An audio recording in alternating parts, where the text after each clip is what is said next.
Hello చారూస్, welcome back your channel. ఈరోజు recipe తోటకూర. చాలా హెల్తీగా ఎలా ఏంటి అనేది నేను ప్రాసెస్ చెప్తాను. నిజంగా నాకు ఇలా తోటకూర వండుకుంటేనే ఇష్టం అండి. దానిలో ప్రోటీన్స్ అన్నీ మిస్ అవ్వకుండా ఉండాలి అంటే ఎలా చేసుకోవాలి ఏంటి అనేది ఒకసారి ఇలా ట్రై చేసేయండి. ఏం అవసరం లేదండి, మన ఇంట్లో ఉన్న నాలుగు ఐటమ్స్, 4 ఇంగ్రీడియంట్స్తో చాలా సింపుల్గా అయిపోతుంది. ముందుగా తోటకూర, ఒక కట్ట తోటకూరని కడిగి శుభ్రంగా కట్ చేసుకొని పక్కన పెట్టేసుకోండి. ఇందులో ఒక బాండీలో ఒక 3 టేబుల్ స్పూన్ ఆయిల్ అయితే తీసుకోండి. ఆయిల్ కొంచెం వేపుకోవాలి కదా, మంచిగా ఆకుకూర అనేది మగ్గాలి కాబట్టి కొంచెం ఎక్కువగానే తీసుకోండి. అలాగే పోపు దినుసులు అన్నీ వేసేసుకున్న తర్వాత ఇందులోకి మెయిన్ మనకు కావాల్సినవి వెల్లుల్లి, అలాగే కారానికి సరిపడా ఎండుమిర్చి తీసుకోవాలన్నమాట. నేనైతే కొంచెం ఎండుమిర్చి ఎక్కువే వేసుకున్నాను, అలాగే వెల్లుల్లి కూడా ఎక్కువే వేసుకున్నాము. అలాగే ఒక పెద్ద సైజు ఆనియన్ ఒకటి కట్ చేసుకుని ఇలా వేయించేసుకోవాలన్నమాట.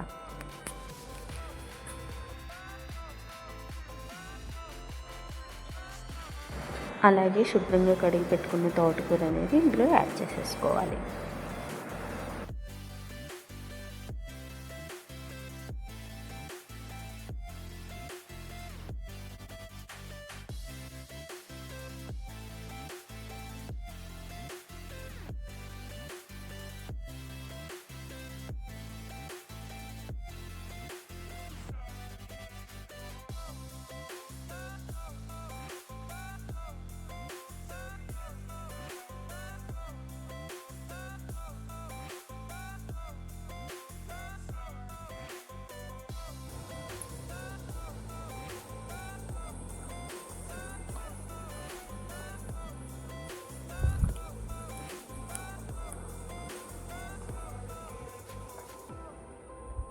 ఇలా ఒకసారి కలిపేసుకుని మళ్ళీ మూత పెట్టేసుకుని మగ్గబెట్టుకోండి.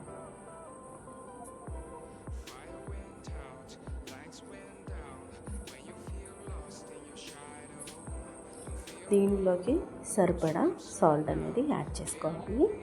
అంతే, పసుపు, కారం అలాంటివి ఏం వద్దండి. కారానికి ఎండుమిర్చి వేసుకున్నాము, టేస్ట్కి వెల్లుల్లిపాయ వేసుకున్నాము, అలాగే పసుపు అయితే వద్దు, కలర్ డామినేట్ చేసేస్తుంది. ఇలాగే కొంచెం సాల్ట్ సరిపడా వేసుకుని మంచిగా బాగా మగ్గబెట్టేసుకోవాలి.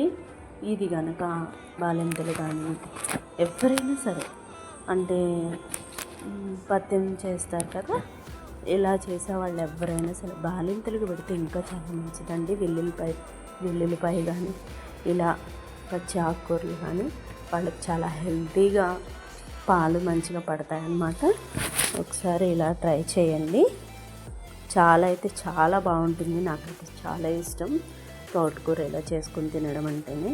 ఉత్తి కూరే తినేస్తారు తెలుసా ఇలా చేస్తే మా ఇంట్లో. ఒకసారి ఇలా ట్రై చేయండి. అంటే నాకు తెలిసి మ్యాక్సిమం అందరూ ఇలాగే చేస్తూ ఉండొచ్చు. కారం అనేది యాడ్ చేయకూడదండి ఆకుకూరల్లో. ఎక్కువ శాతం ఎందులో అయినా సరే కారం అనేది అవాయిడ్ చేయండి.